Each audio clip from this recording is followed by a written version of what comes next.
اتنا کافی ہے کہ اپنی زبانوں کو ہم لگائیں۔ کون بات کر رہا ہے حضرت معاویہ کے بارے میں؟ جن کی زندگیوں میں ایمان نہیں ہے، جن کی زندگیوں میں دین نہیں، جن کے پاس دین کی کوئی جانکاری نہیں، ان کو بھی علی مرزا نے پڑیا پلا دیے کہ صاحب بخاری کی 28-12 نمبر کی حدیث یاد کر لو۔ مسجد نبوی کی تعمیر ہو رہی تھی، اللہ کے نبی نے حضرت عمار سے کہا، اے عمار ویہا عمار تقتلہ الفئۃ الباقیہ، عمار کو باقی جماعت قتل کرے، یدونہ الی الجنہ یدونہ الی النار ویدوہم الی الجنہ، عمار ان کو جنت کی طرف بلائیں گے اور وہ عمار کو جہنم کی طرف بلائیں گے۔ یہ حدیث علی مرزا کے اسٹوڈنٹ کو رٹا دی گئی۔ بعض ان کے اسٹوڈنٹ نے اپنی بائک پر لکھوایا کہ صاحب اب بخاری کی 2812 نمبر کی حدیث مانے۔ بخاری کی اس حدیث کا نمبر رکھنے والوں سے کوئی پوچھے کہ تو مسلمان ہے نا، تو بتا ایمان کے کتنے ارکان ہیں؟ پوچھا گیا۔ ابھی ہمارے دوست ممبئی کے سرفراز فیضی صاحب، شیخ سرفراز فیضی صاحب آن لائن وہ کچھ پروگرام چلاتے ہیں، ایک علی مرزا کا اسٹوڈنٹ آیا اور وہ یہ حدیث سنانے لگا، صاحب بخاری کی 2812 نمبر کی حدیث ہے، معاویہ کی جماعت کو اللہ کے نبی نے، اچھا حضرت معاویہ کے نام کے ساتھ رضی اللہ عنہ لگانا بھی ان کو بہت، وہ تو علی مرزا بیچارہ مجبور ہے، وہ شروع سے رضی اللہ عنہ کہتا چلا آ رہا ہے، تو کہہ رہا ہے اسٹوڈنٹ تو حضرت معاویہ کے ساتھ رضی اللہ عنہ بھی نہیں لگاتے، تو یہی حدیث پڑھ کے سنانے لگے۔ تو ہمارے دوست شیخ سرفراز صاحب نے پوچھا کہ بھئی ٹھیک ہے ہم اس حدیث پر بات کریں گے، ہم ایک بڑی موٹی بات آپ سے پوچھنا چاہتے ہیں، آپ مسلمان ہیں، مومن ہیں، ایمان کے کتنے ارکان ہیں؟ کن کن چیزوں کو ماننے کا نام ایمان؟ سامنے سناٹا کوئی جواب؟ بخاری کی 2812 نمبر کی حدیث یاد۔ کن جھگڑوں میں پڑے ہو میرے بھائیوں؟ صحابہ کرام کے درمیان ہونے والے جھگڑوں اور اختلافات سے تمہیں اتنی دلچسپی ہے کہ تم بخاری کی اس حدیث کا نمبر یاد کر کے بیٹھے ہو، جس حدیث کو تم اپنے حساب سے فٹ کر رہے ہو کہ حضرت معاویہ کی جماعت نعوذ باللہ باقی جماعت تھی اور جہنم کی طرف بلانے والی جماعت تھی، اور تم کو دین اور ایمان کی موٹی موٹی باتیں تک نہیں معلوم، تو تمہاری مثال تو مکھی کی طرح ہوگی جو مٹھائیوں کو چھوڑ کے اور شیرینی کو چھوڑ کے اور اچھی چیزوں کو چھوڑ کے وہ گندگی اور پاخانے کے ڈھیر پہ جا کے بیٹھتی ہے، تمہاری مثال تو ایسی ہوگی۔ تو حضرت معاویہ تھے کون اور ان کے فضائل کیا تھے؟ اور پھر یہ جو حدیث بہت بڑی دلیل کے طور پہ پیش کی جاتی ہے علی مرزا کی طرف سے، اور شیعہ حضرات بھی اس کو پیش کرتے ہیں۔ شیعہ حضرات تو ویسے تو ان کے حضرت معاویہ کو بہت کچھ کہا گیا ہے، لیکن وہ کہتے ہیں صاحب آپ کی کتاب میں بخاری میں لکھا ہے، اس کا جواب دیجیے، انشاءاللہ اس حدیث کا بھی ہم جواب دیتے ہیں۔ اب آئیے اس حدیث کا ہم جواب دے دیں۔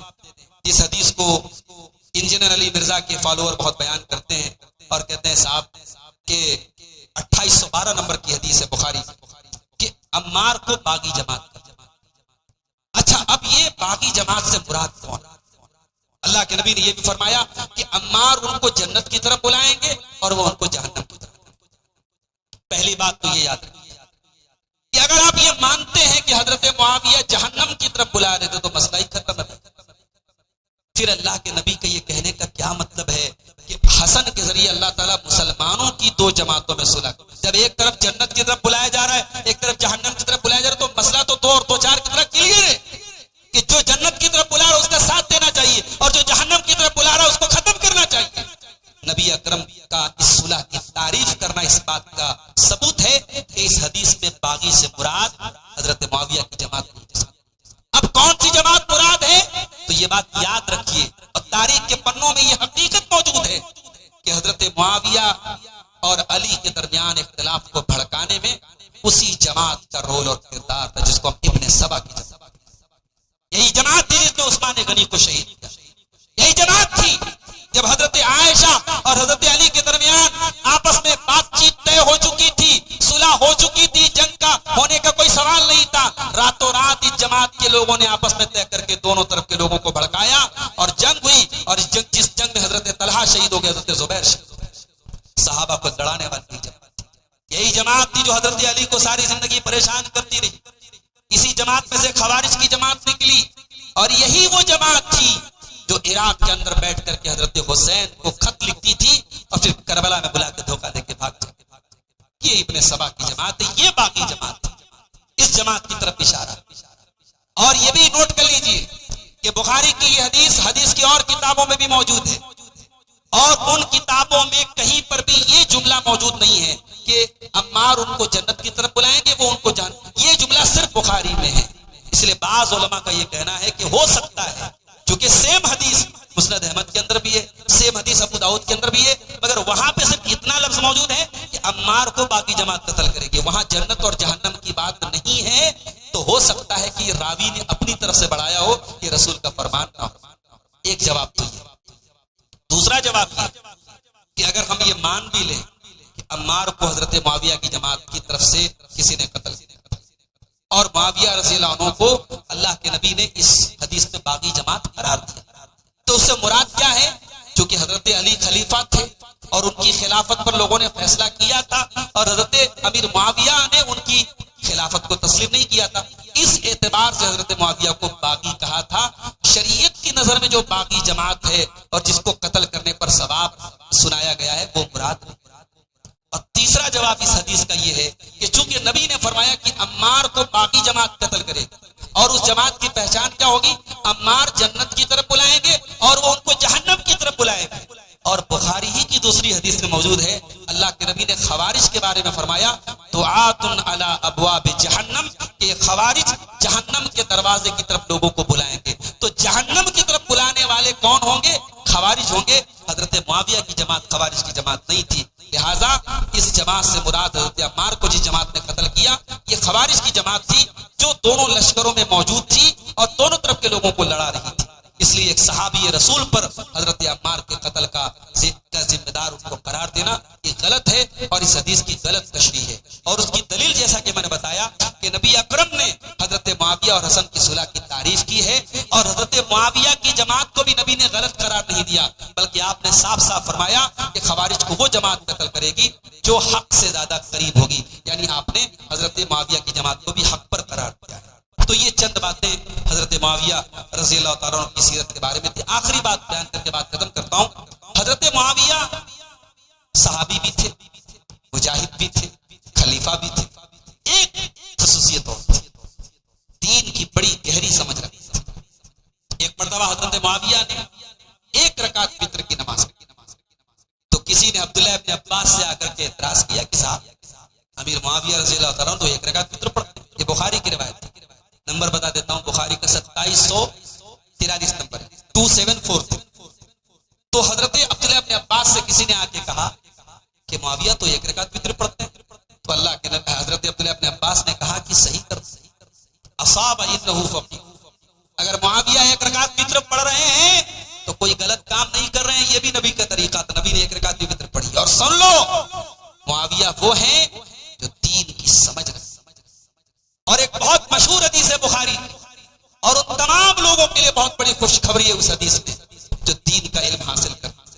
اسی سریا اور جلالی پورہ کے بعد بچے جامعہ سلفیہ جب مئی اور جون کی گرمی میں سائیکل چلاتے ہوئے جاتے ہیں نا تو کبھی راستے میں دیکھ کر کے مجھے محسوس ہوتا ہے کہ کبھی میں بھی جاتا تھا اور آج یہ جا رہے ہیں اور تکلیف اٹھا کر کے سال کے 300 دن جو ہے یہ مختلف موسموں میں جا کر کے تعلیم حاصل کرتے ہیں. ان کی محنت اور اسکول اور کالج میں پڑھنے والے بچے کی محنت برابر نہیں ہے. یہ دین کا طالب علم ہے، یہ بخاری اور مسلم پڑھنے جا رہے ہیں. ان طلبہ کی فضیلت اور ان کے مقام اور مرتبے پر حضرت معاویہ کی یہ حدیث یاد کر لیجئے.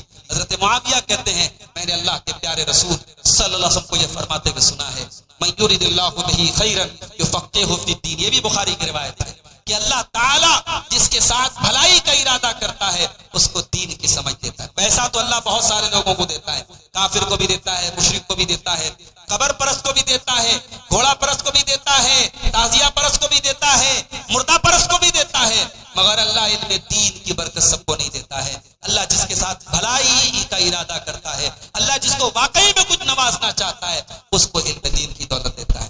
اس لیے میرے بھائیوں ہو سکے، ممکن ہو، پاسبل ہو تو اپنے کسی ایک بچے کو عالم دین ضرور بنانا، اپنے گھر میں کسی ایک بچے کو علم دین ضرور دینا. آج افسوس ہوتا ہے بعض علاقوں میں جمعہ پڑھانے والا کوئی نہیں ہے، نماز پڑھانے والا کوئی نہیں ہے، قرآن پڑھانے والا کوئی نہیں ہے. یہ کمی ہماری ہے میرے پیارے ساتھی. آج ہندوستان کے کہاں کہاں کے علاقے کے بچے ہمارے بنارس میں آ کے جامعہ سلفیہ میں پڑھے، اتنا بڑا ہم سلفیوں کا ادارہ، اور آج اسی شہر میں بہت سارے محلے ایسے ہیں یا کوئی قرآن و حدیث کا علم حاصل کرنے والا نہیں ہے۔ یہ ہماری کمی اور کوتاہی ہے۔ پیارے رسول کی یہ حدیث بیان کرنے والے حضرت امیر معاویہ ہیں، کہتے اللہ کے پیارے نبی نے فرمایا من یرد اللہ بہ خیرا یفقہہ فی الدین، اللہ تعالیٰ جس کے ساتھ بھلائی کا ارادہ کرتا ہے اسے دین کی سمجھ عطا کرتا ہے۔ دین کا علم ہونا یہ کوئی چھوٹی موٹی بات نہیں، بہت بڑی بات ہے۔ دعا کیجئے اللہ تعالیٰ ہم سب کو تمام صحابہ کرام سے سچی محبت کرنے کی توفیق عطا فرمائے۔ میں کچھ چہروں کو دیکھ رہا ہوں جو بیچارے مسلسل، آج یہ چھٹا پروگرام ہے، یہ چھٹا پروگرام ہے، مسلسل ہر پروگرام میں شامل ہو رہے ہیں۔ یہ قابل تعریف بات ہے۔ موسم بھی بہت اچھا نہیں ہے، راستے بھی بہت اچھے نہیں ہیں، آنے جانے میں دشواریاں ہیں، لیکن پھر بھی پروگراموں میں آنا اور شامل ہونا یہ جذبہ قابل تعریف ہے، اور یہ اس بات کی دلیل ہے کہ آپ جاننا چاہتے ہیں، علم دین سیکھنا چاہتے ہیں، نبی کے صحابہ کے بارے میں جاننا چاہتے ہیں۔ اللہ تعالیٰ اس جذبے کو قبول فرمائے اور ہمیں اپنے پیارے رسول کے صحابہ سے اور پیارے رسول صلی اللہ علیہ وسلم کے اہل بیت سے سچی محبت کرنے کی توفیق عطا فرمائے، اور صحابہ کرام کے بارے میں اپنی زبانوں کی حفاظت کرنے کی ہم سب کو توفیق عطا فرمائے، آمین۔ وآخر دعوانا الحمدللہ رب العالمین، والسلام علیکم ورحمۃ